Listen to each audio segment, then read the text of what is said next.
हाँ तो पूरी तारीख पार्टी ऑफिस में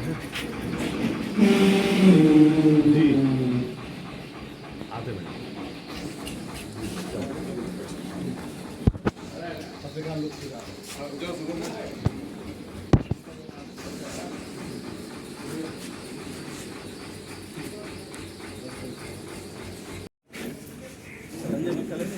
मिनट गए ना जगह खाली है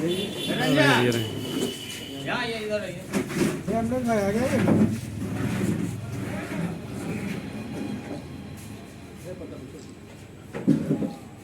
पिछले दिनों में भी इन लोगों का मामला था ठाकुरगंज में मानव बलों का जो शोषण और दोहन हो रहा है।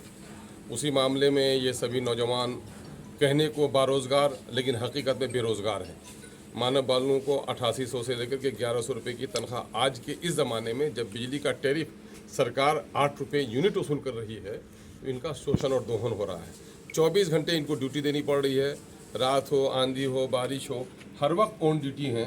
रेलवे में जो लोग ट्रेन में ड्यूटी करते हैं हफ्ते में 3 दिन काम करने हैं, लेकिन इन बेचारे गरीबों का मामला है 30 दिन ड्यूटी करते हैं, 26 दिन की तनख्वाह मिलती है। और नियमित तनख्वाह भी 8 घंटे के लिए अगर जो लेबर वेज है वो भी 300-350 रुपये है।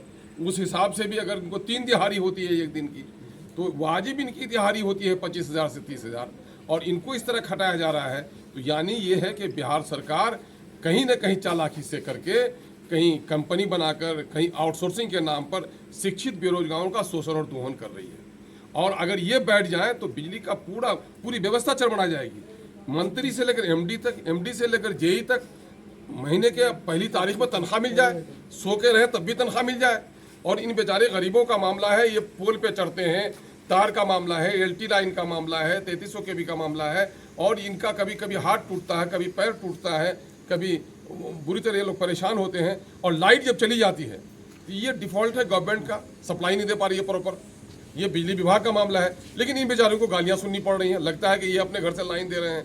इतना सारा कुछ सहन के बावजूद भी इनको वाजिब तनख्वाह नहीं मिले, ये वेलफेयर स्टेट है। अंग्रेजों के ज़माने में ऐसा नहीं हो रहा था कि इस तरह मजदूरों के तनख्वाह से खिलवाड़, मजदूरों के तनख्वाह से खिलवाड़। सिर्फ ये कि ये मजदूर संगठित नहीं है, इसी वजह से ये बहुत ही अत्याचार है, इसकी लड़ाई लड़नी चाहिए। और ये करप्शन का दरवाजा भी है, जब इनको वाजिब तनख्वाह नहीं मिलेगी तो ये करप्ट होंगे, बिजली विभाग में त्रुटि पैदा करेंगे, उसकी वजह से कंज्यूमर को नुकसान होगा। तो कहीं न कहीं से इनको वाजिब तनख्वाह न मिलना कंज्यूमर की परेशानी है, आम लोगों की परेशानी है। इनकी तनख्वाह 30 से 40 हज़ार रुपये होनी चाहिए। ये मायम ये मुतालबा बिहार सरकार से करती है। आगामी विधानसभा में भी हम इस मामले को पुरजोर तौर पर उठाएंगे और अभी मंत्री को और एमडी को हम इसके पत्र को भी फॉरवर्डिंग कर रहे हैं कि इन बेचारों को वाजिब तनख्वाह मिलनी चाहिए। और ये नौजवान हैं, इनके चेहरे खिले हुए होने चाहिए, लेकिन इतने शोषित हैं ये कि नौकरी करे और आदमी इतना उदास दिखे, खेतर मजदूर की तरह। मैंने धूप में गर्मी में काम करता है ये आदमी और उसकी तनख्वाह इतनी कम हो रही है, ये बिल्कुल नाजायज़ है, ये गलत है। हम एमआईएम की ओर से इसका घोर विरोध करते हैं, सरकार के शोषण का, और इनकी वाजिब तनख्वाह मिले उसकी हम वकालत करते हैं। इनके लिए जो कुछ प्रयास करना पड़ेगा वो प्रयास करेंगे, हम इन लोगों को विश्वास दिलाते हैं।